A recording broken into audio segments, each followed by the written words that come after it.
నేతలు, మాతలు అంటే నాయకులు తల్లుల గురించి ఎలా మాట్లాడతారు. ఇది ఇది 2007 జూలైలో ఆంధ్రప్రదేశ్ శాసనసభలో జరిగిన దాని మీద రాజశేఖర రెడ్డి, చంద్రబాబు మధ్యల వివాదం మీద రాసిన గమనం.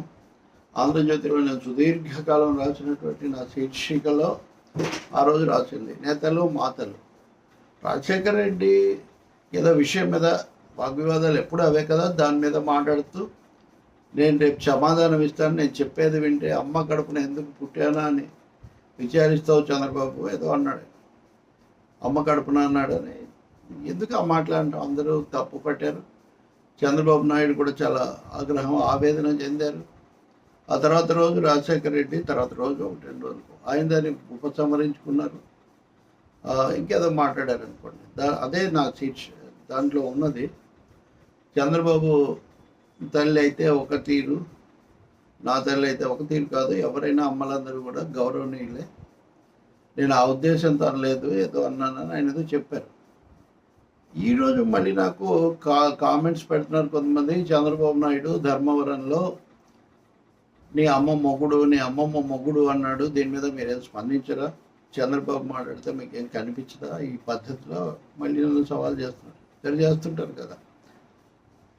సో ముఖ్యమంత్రులు, మాజీ ముఖ్యమంత్రులు ఎవరైనా సరే తల్లులు వీళ్ళందరినీ వీళ్ళని ఎందుకంటే పెళ్ళాలనే మాట కూడా సరికాదు. నిజానికి భార్య, వాళ్ళ భార్య తీసుకురావడం ఎందుకు చేస్తున్నారో నాకు తెలియదు. దీని మీద గతంలో కూడా తీవ్రంగా విమర్శించాను. ఇంకా చాలా రికార్డు ఉంది. అది అంత అనవసరం. కొంతమంది తట్టుకోలేరు, ఎందుకంటే స్టడీగా ఒక లైన్లో ఉన్న వాళ్ళం కాబట్టి. పొరపాటు ఇది. ఇప్పుడు ల్యాండ్ టైటిలింగ్ యాక్ట్ దాని నిజాలు నేను చెప్పాను. ల్యాండ్ టైటిలింగ్ యాక్ట్ మొదటి దోషి కేంద్ర ప్రభుత్వం, నీతి ఆయోగ్. తర్వాత దాన్ని చేసింది వైసీపీ, దాన్ని బలపరిచింది టీడీపీ. ఇంక ఈ 3 పార్టీలు మార్చుకుంటే ఈ సమస్య ఏం లేదు కదా. వెంటనే మార్చేయచ్చు. చెప్పారా ఇప్పుడు మోదీ నిన్నేమన్నా మేము వెనక్కు తీసుకుంటున్నామని? సో నీకు ఎన్డీఏ పాత్ర, ఎన్డీఏ తెచ్చిన చట్టం అది, ఎన్డీఏ చేసిన సూచనలు అవి.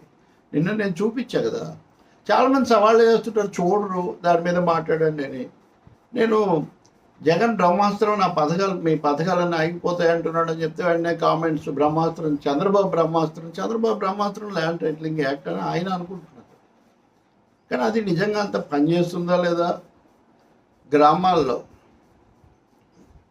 ఓట్లు ఉన్నవాళ్ళు, భూములు ఉన్నవాళ్ళు నమ్మకం అండి. ఇప్పుడు ఏపీలో కీలకంగా కనపడేది ఏంటంటే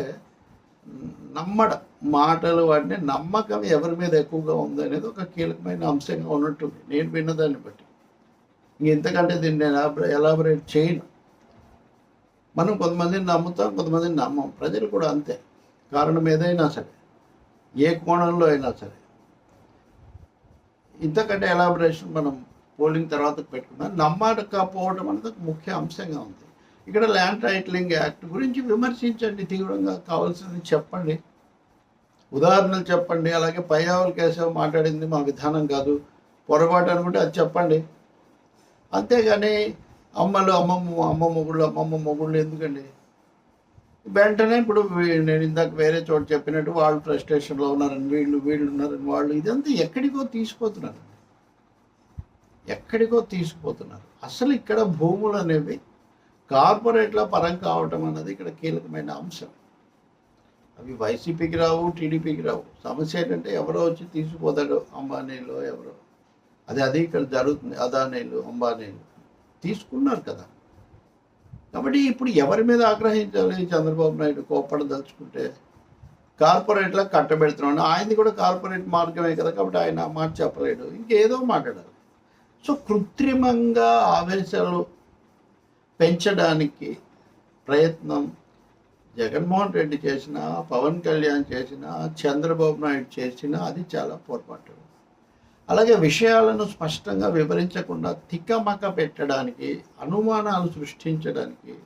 ఇప్పుడు మోదీ ఉదాహరణగా ఆస్తులు లాక్కుంటారు, ముస్లింలకు ఇస్తారు, ఇట్లాంటి అనుమానాలు, రిజర్వేషన్లు ముస్లింలకు ఉన్నవి, ముస్లింల వల్ల ఎస్సీ బీసీలకు నష్టం జరుగుతుంది, ఇవన్నీ తప్పుదో పట్టించేటటువంటి విషయాలు. ఇంకా ఉన్నాయి ఇట్లాంటివి అన్నీ ఒకే చోట ఎందుకు. కానీ ఇక్కడ ఈ వీడియో లేదా ఈ కామెంట్ ప్రధాన ఉద్దేశం ఈ అమ్మ మొగుళ్ళు పెళ్ళాలు ఎవరైనా మళ్ళీ వెంటనే కామెంట్స్ పెట్టకండి. జగన్ అనలేదా, పవన్ దాన్ని ఖండించామండి. ఇప్పుడు కదా ఎప్పుడో ఖండిస్తూనే ఉంటాం. కానీ ఇక్కడ ఎన్నికల సమయంలో బాధ్యత కలిగిన నాయకులు మీకు ఓట్లు తెచ్చుకోవడానికి మీరు చెప్పండి, మీ మీద నమ్మకం ఉంటే ఓట్లు వేస్తారు. అంతేగాని అమ్మలు అమ్మమ్మలు ముత్తాతలు ఎందుకండి అవి? 2007లో తప్పని చెప్పాను, రాశాను, 2024లో కూడా చెప్తున్నాను. ప్రజలు కూడా అదే చెప్తారు. ప్రజలు ఇలాంటి భాషను ఎవరు మాట్లాడినా వాళ్ళు ఒప్పుకోరు.